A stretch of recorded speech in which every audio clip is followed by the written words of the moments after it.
Tonight on Australian Wine Weekly, we happen to be at Artisans of Barossa with the boys from Purple Hands Wines. On, we're not sure yet, are we really? Alternate or? I think emerging. Emerging varieties. Yeah. So the whole idea of this show is to show the rest of the world and the rest of Australia what Australian wines have got to offer that's coming up, or it can also be what a winery hasn't made before. That's why it's alternate. You know, all of a sudden we're doing a Fiano. We've never made a Fiano before. Or, what are you boys going to showcase? Well, we've got a couple. You've stuck a couple on there. Yeah, no, we've got a Montepulciano, which is a lovely one. The Italians just started clapping. Yeah, and an Aglianico as well. Right. So very Aglianico. Right. Very much down. Silent G. Yeah, very much. Yeah, depends how he says it, I suppose. But Mark, what is it? Well, I've heard Italians pronounce it Aglianico. They've had that sort of just a real soft G. Right. But, Don't argue with the word. but the winemaker, he looked it up and phonetically it was Aglianico. I think, but it's an Italian variety from the southern part of Italy. So explain, where does it come from? Well, it's grown right down. So where are we going to start? We're going to start here. I think.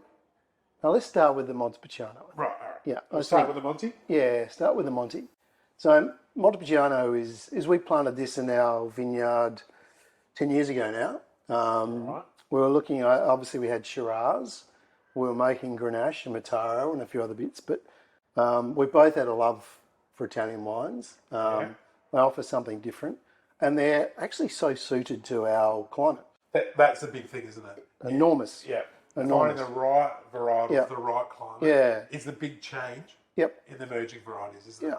Yeah, I think that's, they use less water, they handle heat better, I think, and they offer something different as well in terms of their aromatics and mouthfeel as well. So that was important. To be honest, we wanted to plant Italian varietals, but we weren't quite sure which ones to plant. How did you make that decision? Research.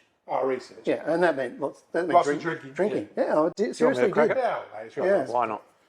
So, and look, I had a love for Nebbiolo. One of my, outside of the Barossa, one of my favourite parts of the world was Piedmont. Had a couple of friends over there, and is that enough for you, Nathan?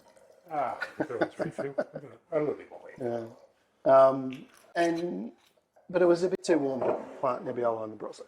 Yeah. Okay. So we did lots of research, and there was some pretty good Monte growing in the Barossa already. Yeah.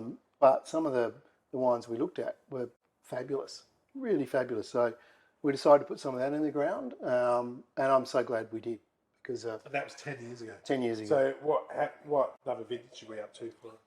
How long did it take to? Yeah, look, the first 6-7 years, or we're pretty ruthless in the early years. We even in the third year we just chopped all the fruit off.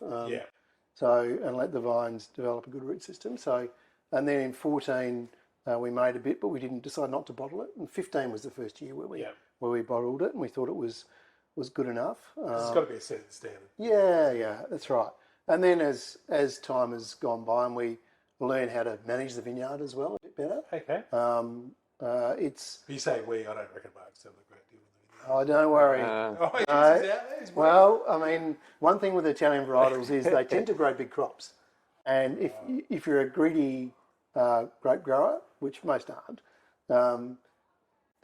you'll probably never get it properly ripe. Okay. So we bunch thin quite a bit. So Mark definitely comes out. Actual hands-on. Yeah, absolutely. Because as a winemaker, if you don't start with good fruit, you're never going to make good wine.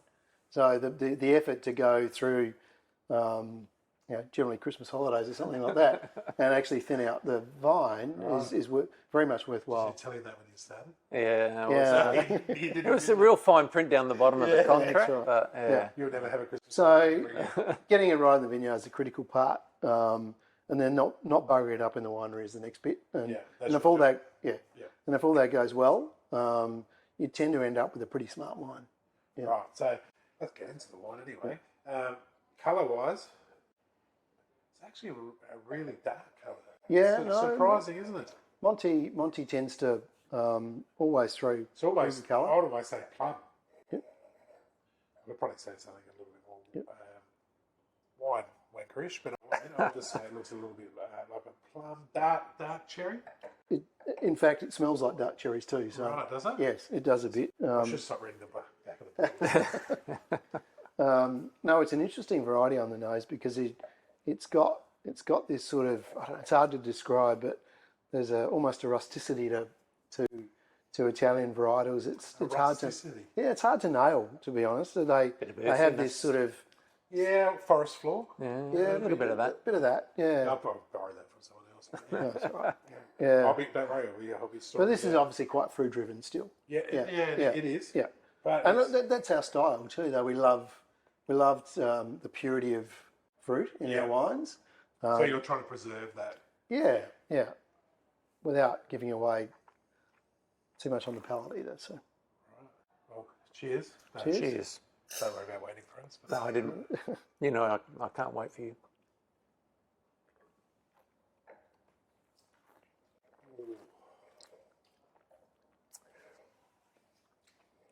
so one thing you'll notice straight away is it's quite structured, plenty of tannin. So good food wine. Yeah. And the other great thing about both of these wines is, these Italian varieties, is they hold their acidity so well. Yeah. So natural. So explain that to the layman. Yeah, I mean, it's Trying to learn. if you get probably if you get the wrong variety in the wrong region, your acid tends to drop out. So one of the key things is, without getting too technical, is pH and total acidity. And if you get too hot in the wrong variety, all that acidity drops out, the pH goes up, and the wines can become a bit flabby. You have to add acid to it, which is fine. I mean, it's all. What did you look at me for when you said flabby? I didn't. You've got to. I saw you. Don't be self-conscious. Nah, right. But So and these varieties, we don't have to rarely add acid, which is a bonus. It's such a bonus, and that promotes length as well, I think. So so drink now. As you can see, that Cellar. with the right food, no problem drinking now. But I wish I had a time capsule to get in, 10 years down the track and see what this would look like. Because the one thing about these varieties, they tend to just develop beautifully in age. You can get secondary characters, tannins soften a bit. They come really interesting. Last weekend I had a lovely Italian Monte that was 10 years old and beautiful, just stunning. A little tiny bit of fruit there, softened a bit, and I've got no doubt that these will transform the same. It's amazing the characters from the Italian wines transform into the same wines grown in the Barossa or McLaren Vale or other regions, which is a really cool thing, I think.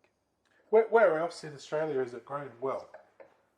Don't just say the Just McLaren the Vales. Barossa, I I knew think. you were going to say that, but, no, McLaren Vale, obviously, but there's it's grown a little bit in Clare. There's a bit of McLaren Vale, a bit in the Adelaide Hills, Eden Valley, for sure. What about anywhere else around Australia? Like, what about the Granite Belt? Are they having a go?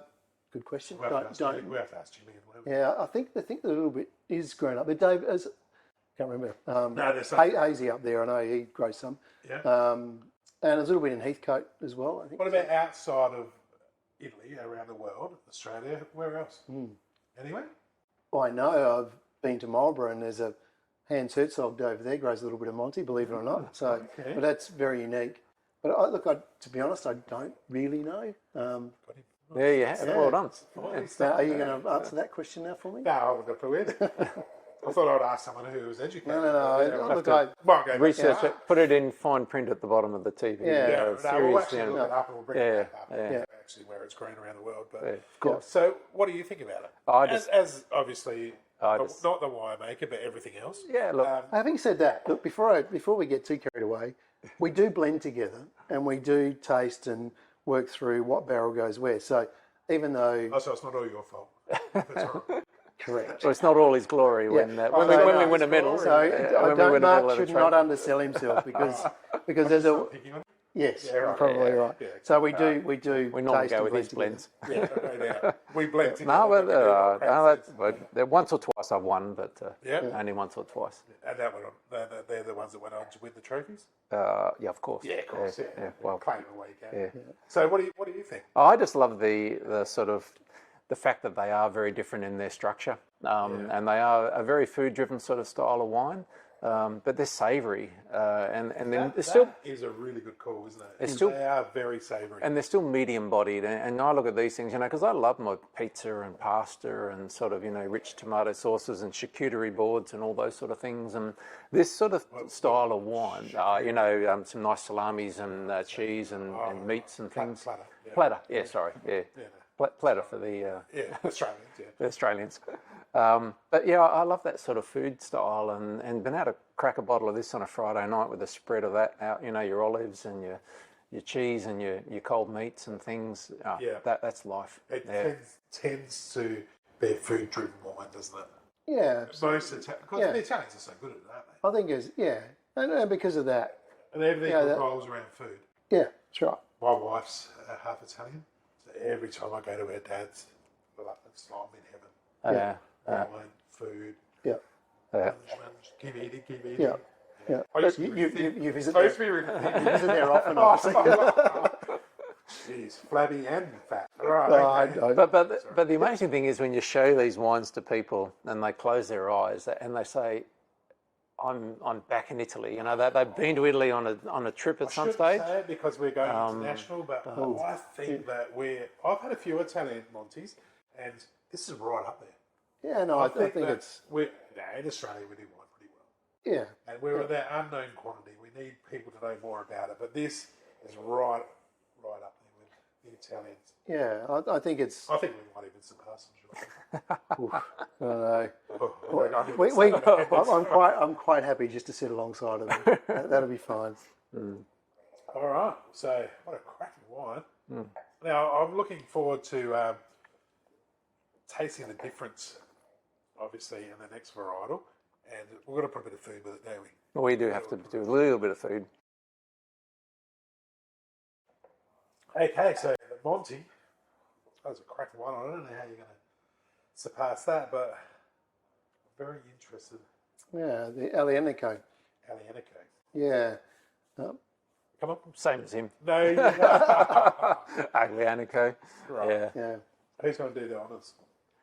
All right. Mate, you're going to mess up. Yeah, I got to do something. That's fine. Yeah. So tell us about it. Well, it's a fairly unique variety. There's not a lot in Australia, and certainly when we planted it in 2010, there was very, very few of these vineyards in the ground. And I think the thing that probably sucked me in was that the Italians call it the Barolo of the South. That's what they say. Now, for those who don't know, Nebbiolo is Barolo, a magnificent wine, and You're a bit partial. yeah, a bit partial to it. Yeah, and so we read this and we again researched, looked at wines, and Drank. yeah, we got research means drinking. Yeah, serious drinking as compared to. When you say when someone says research, you may start smiling. So yeah. that'd be And look, they're interesting wines because for me it's a wine like it's almost an oxymoron in terms of you get this lovely floral aromatic, and then you'll taste and see what I mean about the tannins, I suppose. But the other thing, it's suited to our climate because southern Italy is quite warm, and we found that it works really well in the vineyard as long as you don't overcrop it because it's very late in its ripening. So explain overcrop it. Well, too many bunches on the vines for the leaf. Simple as that. Right. For the vine, it's like. So you have to go through and cut. Yeah, I mean it's like if you're going Christmas shopping and you holidays. try and carry too many shopping bags, what's going to bloody happen? You're going to either drop something or you're not going to make it. And it's a bit. You've never been shopping with my wife. That's why she married me because I've been carrying my bags. And Yeah, but if you've got too much fruit and not enough leaf, it's just not going to ripen. Yeah. Yeah. So and that's when you get unripe tannins and green flavours, which we don't want. Yeah. So that's And when that- Mark comes into it. Yeah. They're out there pruning. Yeah. Over Christmas. Yeah. While he's up on the deck having a beer, and Yeah, Mark, just that row over there. As if. Yeah. Yeah. Actually, he does all that. So basically, we decided to put it in the ground, and we're in terms of give you an indication of how late it is in terms of ripening. Yeah. So you went to the vineyard this morning. Wait, a good look. Yep. And the Shiraz is right next to it. Yeah. This is about 6 weeks later in terms of picking time than Shiraz. Same dirt, you know, everything else, same regime. Just That's a lot, isn't it? that's a lot. Yeah, it's a lot. And sometimes even up to 8 weeks it's been. So This year could be yeah, extended again. Or everything's going to be extended a little bit. This yeah, year. a little bit. Yeah, That's what people are calling anyway. yeah. So Let's talk about the colour. yeah, well, the colour's interesting because it's probably hasn't quite got the purples of the Montepulciano, No. but No, it's a close, bit darker. but it's not far off it. Yeah. And the aromatics? Oh. Can you Well, get the, completely different. get the florals? Florals. Yeah, florals Yeah, straight away. Really Yeah. floral. There's a bit of aniseed. Yes. Yeah. And it's licorice. Yeah. Yeah. Just pretending like I knew what I was talking about. Anise. Yeah. So that's what I mean. It sort of jumps out of the glass and smells really attractive. Beautiful, yeah, doesn't it? Yeah. Very inviting. That inviting. Let's have a crack. Cheers. Cheers. Cheers.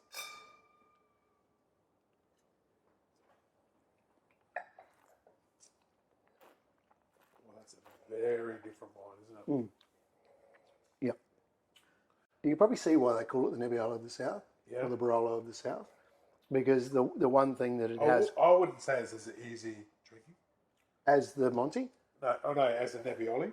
Oh, okay. Yeah. It depends, I guess, on what quality ones you've had. But Yeah. that to me is very tannic. Yes. It's screaming food. Yes. Yeah. Of course. Yeah. Yep. So, what have we prepared to go with it here? Well, let's not pretend that at we prepared that. once again, Chef Ryan and the kitchen team, little attempt at a charcuterie platter, I guess, there with some nice beef carpaccio, some shaved parmesan, a little bit of lettuce and some coriander by the looks. Beautiful. Right. Let's Perfect. have a go. Here you go. Thank you. I'll serve you too. Oh, It's difficult, isn't it? that is difficult. I have to get a bit more of Yeah, that. you have to get a bit more. That'll do for now. Okay. Yep. Thank you. So when people come for a tasting and they're artisans, obviously they can. Is there anything you've got matched up with your wines? Is there any you should have this with your wines, or we haven't gone that far as yet? Or Well, I guess that's part of the beauty of the artisans is that having 8 different wineries in here, there's over 100 different wines. So really, it's pretty hard for a poor chef to try and build a menu around 100 different wines. But they basically sort of move through different food styles and over the different months of the year. I mean, we've only been open here since October. But while I'm going to taste this, yeah. can you tell me about the difference in the labels? 'Cause Yeah. I'm noticing it. yeah, okay. So we've got a couple of different labels. So we start off with our sort of fresh, vibrant, alternative sort of bits and pieces in our Colours of the South label. Yeah. And that was really built around us being a southern Barossa-based winery. And really the label is built around the view out of literally off Craig's Deck looking down over the paddocks and over the vineyard. And it's a lovely abstract of colourful and of the sunset. Then we move into our Purple Hands label, which we looked at earlier on. And that was really about getting your hands dirty and what winemaking is all about. Then a few years later, we created the After 5 Wine Co label, and this was really I don't like it. After 5. After 5. Well, this What is about after 12. well, it's always 5 o'clock somewhere. They always Well, say. So that's another name. Might show you how bad I am. I always say after 12 somewhere, but Yeah. You're still able to open that's the for capsule that's for a beer. after 12. After so it's 5 is fine. for wine. Yeah. Okay, fair enough. Doesn't So- stop you. So the idea was that what we wanted to do was really showcase some sort of single vineyard wines through the After 5 Wine Co. for sort of, that evening sort of style of drinking. So this was much more about, a little bit more structured wines, food-driven sort of styles, sitting around enjoying wines with friends that have got complexity and structure and balance and those sorts of things. So that's what After 5 Wine Co was for us. And then our last label is the Plana Circa, which comes off that Plana Circa vineyard, the sort of 130-plus-year-old vines, small batch stuff. So really, those are They were talking top of the range. they're top of the range stuff. So but that's the kind of the 4 different labels and where they kind of fit into the range. We do the What did you think mixed with the? It works really well. Yeah, I think. I think the bitterness of the rocket went really well with it. Yeah, no, I think. There's a bit of fat in that Carpaccio, so that's nice as well. Yeah. I think that. What is carpaccio? Well, it's basically thinly sliced Thinly meat. sliced. Yeah. Is it cured? Is it? Generally cured with I don't know what he's cured it with. I think not much in this one. No, it's pretty. It's pretty out It's there. almost sashimi like, isn't Yeah. it? Yes. Yeah. But it's delicious. Oh, And absolutely. the parmas and a rocket and Yeah. went perfectly. A little with bit it. of asparagus there. Bit of asparagus, Yeah, a little bit of diced good for onion. the And, ladies. yeah. We've got to talk about price because people are going to be. Yeah. We've talked it up so much. No, absolutely. You're going to be wondering what the price point is. These are a bargain. These are $35 a pop. Yeah. It's just Yeah. So there's. so underrated, really, aren't we? The amount of effort yeah. and the quality of fruit and the taste of the wine. You could take that to a dinner party and blow people away. I think so. I mean, it's That's the you aim. got to remember I mean, I come from not only from a winemaking background, but a viticultural background and growing grapes, and people need to realise the work and effort that goes into growing a vineyard Very much. and actually producing grapes that potentially can make great wine. And there's so much effort and time and nervous time, particularly with storms and all sorts of stuff. Mother Nature, she Yeah. never plays along. does And she? actually finally sort of get it to the correct ripeness and then getting into the winery and doing the right thing as a winemaker. There's so much work that goes into getting it to bottle. So, when I see that wine in bottle now, it excites me because I can, I know what's happened, and I know that's hard for the drinker or the consumer, but there's so much sort of care and love and passion that goes into wine. And they're not set and forgetting the winery either, are they? Oh God, no! Oh no, there's a some wines billion are, things you can do that will influence Mark things. Mark help it all. Yeah, no, he does. Yeah, he does. Yeah, absolutely. Is Yeah. his hands purple? Yeah, I thought I'd throw that in there somewhere. Just the fingertips, really. Yeah, not so much the whole hand. But no, it's it is good because you're still nervous up until bottling. I mean, anything can go wrong. And, Sure. And direct. Yes, absolutely. Come to the artisans. Yeah, well, you can absolutely come and try them at the Artisans of Try them Barossa, here, our buy some from cellar here. door, buy some from here, absolutely. Order some. Order Send some it out to you. online, yep, purplehandswines.com.au, our online store. Yeah, we love direct. Or email me, love as we said before, sales@purplehandswines.com.au. Always For a happy to, for a special, absolutely. What's the special for We're going to do the 20% again. Yeah. 20%? 20%. So is it a mixed six-pack? Yeah, they can have big 6-packs, no problem. Or one of each? Yeah, yeah. Yeah, one of each would probably be better. 6-pack of each. Yeah, 6-pack of each. And Take a dozen, why not? yeah, well, Yeah. it'd be much better, wouldn't it? So how much of this is actually made? These ones sort of more around the 200 odd dozen. yeah, Monty can be a bit more than that, but Yeah. probably Aglianico generally doesn't sit much more above 200 dozen. Yep. Right. So getting quick. Yeah, absolutely. Getting quick. Yeah. And we're across all the socials. Where do people follow you and Yep. see what's happening with you guys? Besides following us, Of course, yeah. Well, they'll find us through you. Yeah, wow. Purple Hands Wines is our Instagram handle. And you're on there actively? Yeah, well, Yeah. we try and be. Yeah, I might even post a bloke in a black t-shirt and a hat. Oh, skinny guy with a black t-shirt. Yeah. No, you probably won't find one of them. But Facebook, yeah, we got Purple Hands Facebook? Wines on Facebook. Don't do Twitter. right, LinkedIn. Yeah, on LinkedIn. Yeah. Yes, yeah. And you'll find me and the Purple Hands Wines on LinkedIn. Yeah, and the web, and yeah. So just reach out to us. And what about if someone wanted to come out and wanted you two to run them through a tasting? Absolutely. Yeah. Yeah. No, we're always happy to sort of come in the cellar I door. thought I'd be in while I was here, but Yeah, so I yeah. thoroughly enjoyed myself. It's been amazing. It's so good to sit next to the winemaker and The assistant winemaker. We don't even look too much, but that's Yeah. fine. These Assistant might be Italian pushing it. variety wines are absolutely amazing. And once again, climate, the right variety in the right climate. Yep. And Absolutely. the potential is just there to make the most amazing wines, isn't it? Absolutely. Yeah. No, these are I think a pretty good reflection of sort of the emerging varieties that are coming out. I can see the pride that you've got. Yeah, no, when you plant them and you see them develop and grow and then age into something, Pray, talk. Yeah, there is a bit of there's that. plenty of that. Especially as a grape grower. Yeah. All right, boys. Thanks very much. No worries. Thanks, Cheers, Dave. Nathan. Thanks, team. Thank you. Cheers. Cheers.